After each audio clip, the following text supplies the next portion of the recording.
Today's hit music, Q92, the Q92 Morning Show, Christian, Lauren, and Jake. And pleasure to be joined on the phone right now. You know him from the Backstreet Boys. He is Nick Carter, and he is coming to MGM Northfield Park on Tuesday, September 24th. And he's kind enough to be joining us this morning. Hey, Nick, how we doing today, man? Hello. How you doing? Good. How are you? How are you doing? We're doing all right. Yeah, we're looking forward to you coming to town, man. It's going to be a good time. Absolutely. I'd love for you guys to be there. It's a great show. All right. Yeah, you're less than a week away from being here in Ohio, kicking off your Who I Am tour. This is going to be the U.S. Canadian leg of your tour. You just got done in Europe. What was that like? Oh, it was incredible. We started in Europe in the very, very beginning. It's kind of what broke the Backstreet Boys, and every time we go over there, there's just so many great memories. I mean, I was like 14 years old when I first flew from America to Europe. So I was kind of like a teenager when I like to say I grew up over there a little bit as well. But when I got back on stage and, you know, I started doing all the Backstreet Boys songs, started doing solo songs, started doing all these covers, you know, I was playing like these festivals, you know, and these big, really, really big shows. I had over 30 shows there. And it was phenomenal. It was great. I couldn't have asked for anything more. So you're back here. You're getting rested up, ready to kick it back off again. When you talk about your shows as opposed to Backstreet Boys, you kind of touched on it there with covers, your own, some Backstreet Boys. Do you love kind of the creative freedom you have doing your own tour and your own show, and you can kind of do some things that you wouldn't be able to necessarily fit in like a Backstreet Boys concert? Is that like a lot of fun and like something different for you that you really enjoy doing? I mean, one of the things that if you're a Backstreet Boys fan, or you're just kind of like a on the fence fan, or you just know our music, you can come to my show and you're getting the same kind of experience, but a little different. Obviously I play instruments. Some of the guys play instruments, but I play guitar.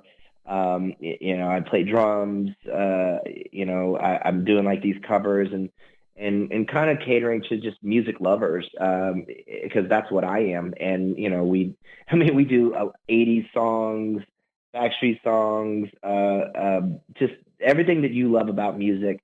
I like to say, for me, it gives me the satisfaction just as the artist itself, because thankfully, even to this day, I still am able to get on stage, perform for, with the boys, dance and sing, hundreds of thousands of people all around the world still to this day.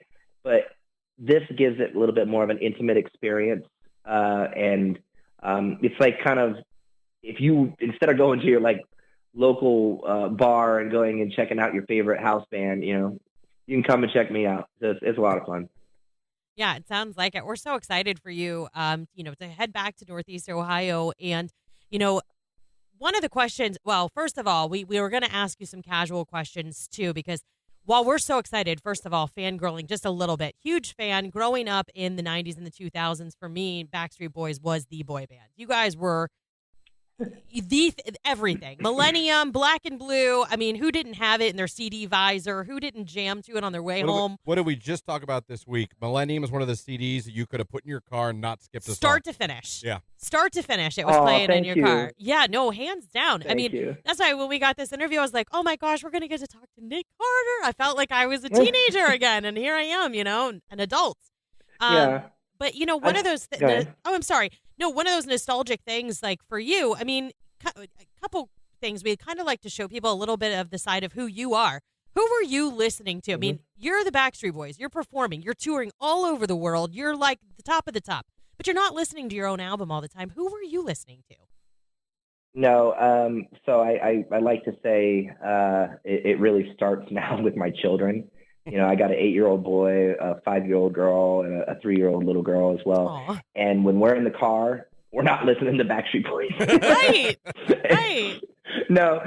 And so every morning when I drive them to school, I've got like these old classic songs on that I'm playing, because I want them to be educated in music nowadays. And I think that, I think this was the beauty about radio. Radio stations before Spotify, before the streaming platforms, is that, it was up to a DJ, it was up to a programmer to be able to give you that music history, and that they had the control over it.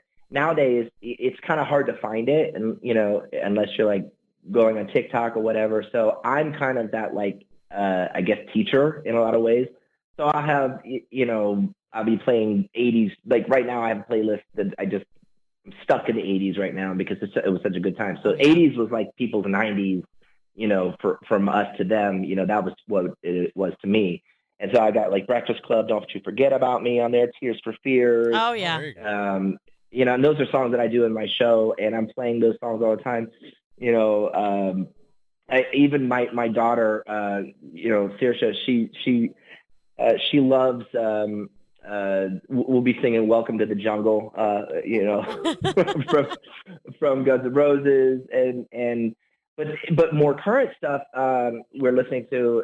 We're stuck on Morgan Wallen. She loves Cowgirls. Nice. She absolutely loves Morgan Wallen, and so I find a lot of the country music has the good singer-songwriter quality to that stuff nowadays. So we listen to a lot of that. But it's a mixed bag, of new and old, and so there's music history lessons going on every day in our car to school. Now, just to stay on your kids for a second, do they know that their dad is like? Do they know their dad's Have Nick they Carter? seen? Like, it's funny for us to say, but they're your kids. Like, Right. They might just be dad. You're just dad to them, I am, and my goal for them in their lives is for them to have their own identity, and so they do get. I have records and plaque records and awards, and they're they've heard the music, and like Halloween comes around, sometimes Backstreet's Back will come on, and everybody, and they know the videos, but they don't care. I am just dad to them, Right. as long as I'm Which is taking super cool. my son to his baseball games, and my daughters to their ballet, and just that's what's important to them. So they I guess they don't know or appreciate it, and I'm okay with that. So Yeah. it's not what I want them to have their own identity. But again, like if it's an electronic drum set that my daughter wants to play on, or I'm teaching piano to my kids, that's how we do it. I think that's super cool, having music kind of just, it is the epicenter. Obviously, it's going to be as for your family. I think we can teach kids so much through music too, whether it's expressing feelings or, an outlet. Absolutely. Or, it helps mental health, all that kind of stuff. I love it. I wouldn't expect anything less, though, than you to be a teacher to your kids. We are talking to Nick Carter from the Backstreet Boys, Christian. No, we are, and like you said, we grew up as fans, man. I'm, like I said, my black Cavalier driving around Youngstown, Ohio, blasting Backstreet's Back in my car with no shame at all. Oh, yeah. A good time. Well, the fact that we had a dude at that time doing it, I really respect you. Nick, there were so many more of you us have than no one. idea. You know what I mean? There were so many more of us, and now, like, I feel like we all come out, we say it proudly. Yeah. But, like, there was so many of us that were blasting your stuff. They're all lying. At our wedding, different groomsmen took different parts when Backstreet came on, and they were singing it on the dance floor at my wedding. Yeah, I just had no problem blasting it. I didn't care, but there was a ton of us. Thank you. No, it's amazing. Yeah. Well, we always like to kind of close out with a couple questions that are just totally random, off the wall, to kind of give listeners an idea of who you are and who you are today. The fun side, just kind of a little more personal. And so 2 questions if you have time for them. Sure. All right. 1, you're getting ready to go on a road trip with your family. You're allowed to run into the gas station and get a drink and a snack. What are you buying? Ooh. My wife doesn't want me to get anything that's not organic for the kids, so I got to be very careful. But okay, me, your I'm kind of dream old drink school, and so, snack. So I'm gonna go off of what I would do. 2 things. Okay, I'm gonna go. I got to think about them and their health, So, Yes. I guess I'm just gonna go get a nice water, for them, and then probably, I don't know, some of the healthy nuts and stuff that's in there. And Okay, like a mixed nut But blend. if it was me, This is what I want. Yeah. This is the answer I want right there. If it was me, I'm gonna go get a Reese's peanut butter cup. Nice. Yes. And I'm gonna go get me a Diet Coke. I love There it. you go. Love it. Okay, second question. Okay, this is all about you. The wife is off having fun with her friends, and the kids are with the grandparent, cousins, aunts, uncles, whomever. You are finally home and have a moment to yourself to binge watch your guilty pleasure. What are you putting on? Oh God, binge watch. I'm gonna say the Rings of Power right now. Rings of Power. Nice. Okay. It's not. Okay. I think that's what they're calling it. The Lord of the Rings, the new Lord of the Rings. Yes. Okay, I know exactly what you're talking That'd be a about. good one. Good pick. Yeah. I don't want One Tree Hill, but that's fine. That's fine. And you wonder why he he has no problem telling you he was blasting Backstreet Boys in his Watching Cavalier in Dawson's high school. Creek and One Tree Hill, man. That was my life. Hold on. I just want to make sure I'm correct about this because I haven't had a chance to watch it. So it is called the Rings of Power. Yeah, that's what I thought it was. My son was That's into what that. I'm saying. I haven't even had time to watch anything. So. Well, Yeah. Nick, man, we cannot thank you enough. you. It's actually been really, really cool talking Yeah. to you. We're so excited for you to come here to MGM Northfield Park. The show is Tuesday, September 24th. It's coming up. Get your tickets now. It's going to be a lot of fun. And, man, thank you so much for talking to us here in Canton. Best of luck with the tour. Can't wait till you and the boys go out again, too. And we really appreciate you giving us some time. Absolutely. Thank you, guys. God bless you. Yeah, thanks, Nick.